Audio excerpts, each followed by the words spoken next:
दोस्तों welcome to money stalkers. इस video के अंदर मल्टीपल स्टॉक्स के बारे में हम लोग बात करेंगे। सबसे पहले हम लोग बात करने वाले हैं केपीआईटी के बारे में।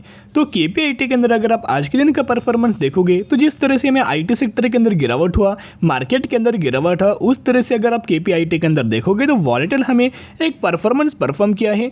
कोई ज़्यादा हमें परफॉर्म कंपनी ने आज के दिन नहीं किया। इसके चलते एक फ्लैट क्लोजिंग हमें केपीआईटी के अंदर नजर आ चुकी है। 825 रुपीज़ की क्लोजिंग हमें केपीआईटी के अंदर हो चुकी है। बेसिकली कंपनी का बिजनेस के आपको पता है ये कंपनी हमें आईटी सेक्टर से बिलोंग करती है। तो आईटी सेक्टर यानी कि इंडाइसेस के अंदर निफ्टी आईटी के अंदर कुछ भी कमजोरी हो तो डायरेक्टली आपको इसका इम्पैक्ट आईटी सेक्टर के स्टॉक्स के ही अंदर हमें पड़ते हुए देखने को मिल जाता है। तो केपीआईटी अगर आप पिछले एक सालों का अगर आप परफॉर्मेंस देखोगे केपीआईटी का, हमें जिस तरह से रैली हमें केपीआईटी के अंदर नजर आ चुके, कोई ज़्यादा हमें प्रॉफिट बुकिंग केपीआईटी के अंदर नजर नहीं आई।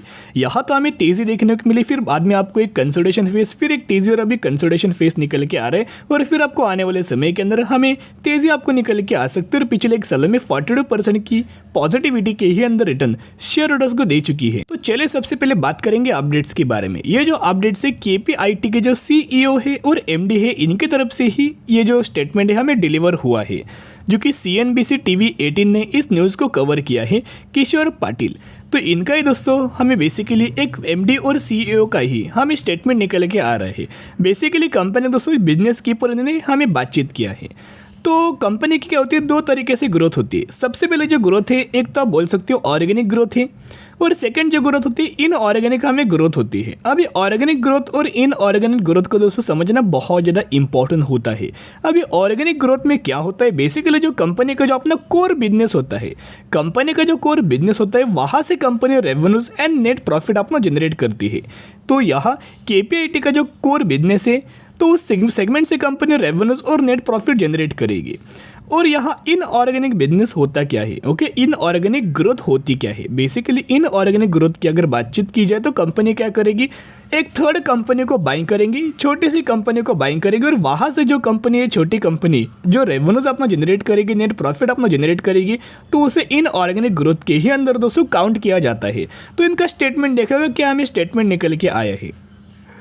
Shared some insight about the company growth plans and focus area. He mentioned that the company's organic revenues can continue, यानी कि organic growth का जो revenues है can continue to see 20% growth rate in over next 2 to 3 years. यानी कि इनका ये मानना है कि 2 से 3 सालों में इनका जो ऑर्गेनिक ग्रोथ है, यानी कि कंपनी का जो कोर बिजनेस होने वाला है, जो कंपनी का जो कोर बिजनेस है वहाँ से कंपनी 20 से 30% की, वहाँ से कंपनी का 20% कंपनी अपना रेवेन्यूज हमें इंक्रीज करते हैं, ग्रोथ हमें इंक्रीज कंपनी 2 से 3 सालों में कर सकती है। अभी ग्रोथ को इंक्रीज करना यानी कि कंपनी के नेट प्रॉफिट हो, रेवेन्यूज हो, या फिर अगर आप देखोगे इनके जितने भी पैरामीटर्स होंगे उन पैरामीटर्स के अंदर भी हमें शानदार तरीके से ग्रोथ आपको निकल के आ जाएगी। तो अगर इस तरीके से स्टेटमेंट्स अगर कोई भी कंपनी के सीईओ अगर दोस्तों दे तो ये बहुत ज़्यादा इंपॉर्टेंट खबर होती है।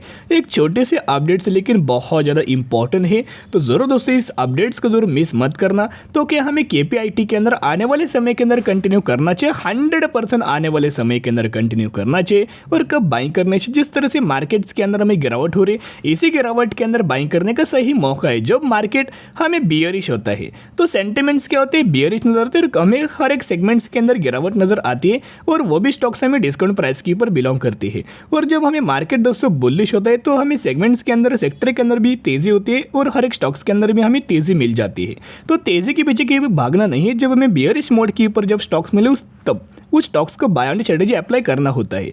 दिसंबर क्वार्टर का अगर आप केपीआईटी के रिजल्ट देखोगे तो अर्निंग पर शेयर के अंदर 7.5% का सरप्राइज किया, और रेवेन्यूज के अंदर 4.5% का सरप्राइज दे चुकी है। तो जिसके मुताबिक कब हमें केपीआईटी के अंदर बाइंग करना चाहिए। तो अभी जिस तरह से हमें गिरावट हमें मार्केट्स के अंदर नजर आई है, केपीआईटी के अंदर भी आपको गिरावट नजर आ गई। उस गिरावट के ही अंदर केपीआईटी के अंदर बाय ऑन स्ट्रेटेजी अप्लाई करना और फंडामेंटल स्ट्रॉन्ग कंपनी को लंबे समय के लिए जरूर होल्ड करना। तो दोस्तों अभी हम लोग बात करेंगे नेक्स्ट कंपनी के बारे में। एक कंपनी है जिसके अंदर आपको 4:1 रेशियो के ही अंदर कंपनी के अंदर बोनस का बेनिफिट मिलने वाला है। यानी कि अगर आपके पास अगर आप इस कंपनी का 1 शेयर होंगे तो 1 के बदले आपको 4 बोनस शेयर दिया जाएगा, और यही एग्जीक्यूशन के बाद हो जाएंगे 5 शेयर। तो इसी रेशियो के अंदर आपको इस कंपनी के अंदर हमें बोनस का बेनिफिट मिलने वाला है। और ये जो कंपनी है हमें आईटी सेक्टर से ये दोस्तों कंपनी बिलोंग करती है। तो हम कौन सी कंपनी के बारे में बात करें, हम लोग बात करें मैग्नेटिक्स क्लाउड लिमिटेड के बारे में, इसी कंपनी के अंदर हमें बेसिकली बोनस के बेनिफिट मिलने वाला है। तो अगर आप इसकी एक्स डेट देखोगे तो हमें 22 मार्च हमें इसकी रिकॉर्ड डेट निकल के आई है, यानी कि 21 मार्च इसकी हुई एक्स डेट। तो जो भी लोग इस कंपनी के अंदर 20 मार्च या फिर इससे पहले अगर आप बाइंग करेंगे तो ही आप एलिजिबल होंगे और तो ही आपको इस कंपनी के अंदर हमें अच्छी खासी बेसिस के ऊपर आपको बोनस के बेनिफिट मिल जाएगा। लेकिन क्या सिर्फ कंपनी को नाम देख के निवेश करें, बोनस को देख के निवेश करें? बिल्कुल भी नहीं। यहाँ बेसिकली हम लोग बात करेंगे परफॉर्मेंस के बारे में भी और बिजनेस के बारे में भी, पैरामीटर्स के बारे में भी हम लोग बात करेंगे। तो इस कंपनी का मैक्सिमम का चार्ट पैटर्न ओपन कर चुका, आप देख सकते हैं। वही कंपनी के बारे में बात करें, 582 रुपीज़ के ऊपर ये कंपनी ट्रेड कर रही है। और अगर आप दोस्तों बेसिकली इस कंपनी का मार्केट कैप भी देखोगे तो हमें 1640 करोड़ का मार्केट कैप तो एक स्मॉल कैप कैटेगरी से बिलोंग करती है। तो रिस्क ज़्यादा इसके अंदर इन्वॉल्वमेंट है।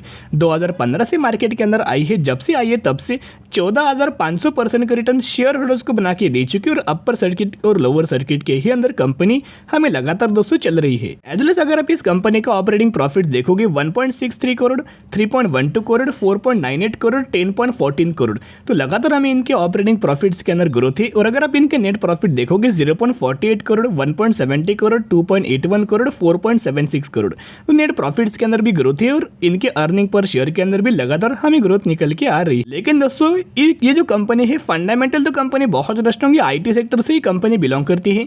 लेकिन रिस्क की कैटेगरी, जितना ज़्यादा कंपनी का मार्केट कैप छोटा, उतना ज़्यादा कंपनी के अंदर रिस्क हमें ज़्यादा इन्वॉल्वमेंट होती है। तो जो भी लोग बाइंग करना चाहते हो, छोटे से अमाउंट बाइंग करना, ऐसे अमाउंट बाइंग कर सकते हो जो अमाउंट अगर आपके डूब भी जाए तो भी दोस्तों कोई आपको यहाँ डिफरेंस नहीं होना चाहिए, तो भी आपको यह दिक्कत कोई नहीं होनी चाहिए। तो अभी हम लोग बात करेंगे पॉलीकैब इंडिया लिमिटेड के बारे में। पॉलीकैब इंडिया की अगर बात की जाए तो फंडामेंटली कंपनी बहुत ज़्यादा स्ट्रॉन्ग है। इनफैक्ट आपको दोस्तों ये कंपनी आपके पोर्टफोलियो के अंदर रखनी चाहिए। जितना ज़्यादा पॉलीकैब इंडिया के अंदर गिरावट हो, उतना ज़्यादा बहुत दोस्तों आप अपने पोर्टफोलियो के अंदर ये कंपनीज को पिक कर सकते हो। तो आज के दिन अगर आप पॉलीकैब इंडिया का परफॉर्मेंस देखोगे तो ऑल 4.5% की गिरावट हमें पॉलीकैब इंडिया के अंदर नजर आई। तो ये जो गिरावट है इसके पीछे का रीज़न क्या है? और 2,950 रुपये के आसपास क्लोजिंग हमें पॉलीकैब इंडिया के अंदर नज़र आ चुकी है। तो गिरावट के पीछे का रीज़न क्या है? तो बेसिकली दोस्तों अगर आप इसी गूगल के ऊपर भी सर्च करेंगे तो सर्च करने का कोई बेनिफिट नहीं होने वाला, क्योंकि इस कंपनी के अंदर न्यूज़ ही हमें निकल के नहीं आई। यानी कि न्यूज़ हमें निकल के नहीं आई क्यों हमें यहाँ पॉलीकैब इंडिया के अंदर आज के दिन गिरावट हुई। तो अगर दोस्तों न्यूज़ नहीं निकल के तो एक पॉसिबिलिटीज़ हो सकती है, एक रीज़न हमें हो सकता है। अगर आप पॉलीकैब इंडिया का पिछले 6 महीने का अगर आप परफॉर्मेंस देखोगे तो कोई भी कंपनी के अंदर सडन तेजी एज वेल एज रैली आपको नजर नहीं आती। ओके, बाद में आपको प्रॉफिट बुकिंग होती है, फिर हमें कंपनी के अंदर रैली नजर आती है। तो वैसे ही अगर आप पॉलीकैब इंडिया का बेसिकली अगर आप 6 महीने का चार्ट पैटर्न देखोगे तो पिछले 6 महीने में 2,500 रुपये की कंपनी ऑलमोस्ट हमें 3,100 रुपये के आसपास लेवल टच किया, लेकिन बाद में दोस्तों उसका कोई हमें प्रॉफिट बुकिंग कंपनीज के अंदर नजर नहीं आई।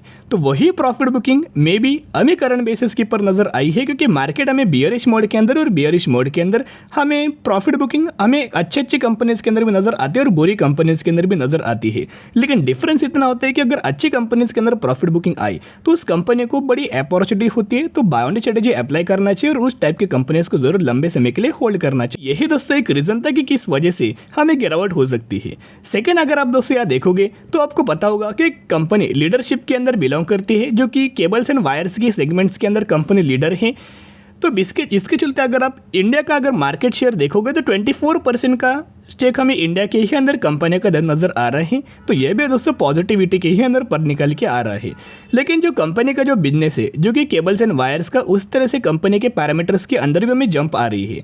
लेकिन कंपनी ने दोस्तों एक दावा किया है, इनका जो FMEG का है, यानी कि फास्ट मूविंग इलेक्ट्रिक गुड्स का जो इनका जो बिजनेस है, उसके अंदर हमें इम्पैक्ट नजर आ सकता है। तो जिसके चलते एक पॉइंट नोट करना, डिस्ट्रीब्यूशन का ज़्यादातर खेल है, क्वालिटी का ज़्यादातर खेल है, एज वेल एज अगर आप देखोगे सेल्स का दोस्तों सबसे ज़्यादा हमें खेल निकल के आ जाता है। तो कंपनी बुरी नहीं है, आने वाले समय के अंदर ह्यूज अमाउंट ऑफ रिटर्न और आपको मिल सकता है और हर एक क्वार्टर के अंदर कंपनी बहुत ही शानदार तरीके से परफॉर्म करती है। तो चलिए अभी हम बात करेंगे पॉलीकैब इंडिया के टेक्निकल चार्ट्स के बारे में। बेसिकली अगर आप देखोगे ये आज के दिन गिरावट का रीजन है, जो मैंने आपके साथ शेयर किया, जो रेड कैंडल आपको नजर आई है वो आज के दिन गिरावट के पीछे का है। दोस्तों रेड हमें जो कैंडल बन चुकी है, इतना हमें गिरावट आज के दिन हो चुका है। इसका जो पहला सपोर्ट लेवल है, इसका जो पहला सपोर्ट है 2,862 रुपीज़ का सपोर्ट हमें निकल के आ रहा है। और अगर ये कंपनी सपोर्ट दोस्तों अगर ब्रेक करे, वैसे तो चांसेस नज़र नहीं आ रहे, इसी सपोर्ट से ही कंपनी के अंदर रिवर्सल हमें जल्दी आपको निकल के आ सकते हैं पॉलीकैब इंडिया का। लेकिन अगर बाय चांस अगर और हमें मार्केट के अंदर क्रैश हुआ, बियरिश मोड के अंदर मार्केट हुआ, तो आपको ये लेवल्स भी कंपनी ब्रेक करेगी। और इसका नेक्स्ट जो हमें सपोर्ट लेवल निकल के आ रहा है 2500 रुपये का सपोर्ट लेवल हमें नजर आ रहा है। लेकिन इस लेवल्स तक आने कंपनी का बहुत ही कम चांसेस है। यही से हमें रिकवरी सबसे ज़्यादा हमें चांसेस नजर आ रहे हैं कि करंट लेवल से ही हमें रिकवरी हमें KPIT पॉलीकैब इंडिया के अंदर निकल के आ सकती है। तो जो भी लोग बाइंग करना चाहते हो, बाय ऑन स्ट्रेटेजी अप्लाई करना, लंबे समय के लिए होल्ड करना। आज के लिए इतने। अगर आपको वीडियो पसंद है जरूर वीडियो को लाइक शेयर एंड सब्सक्राइब कर सकते हो। फिर मिलेंगे, बाय।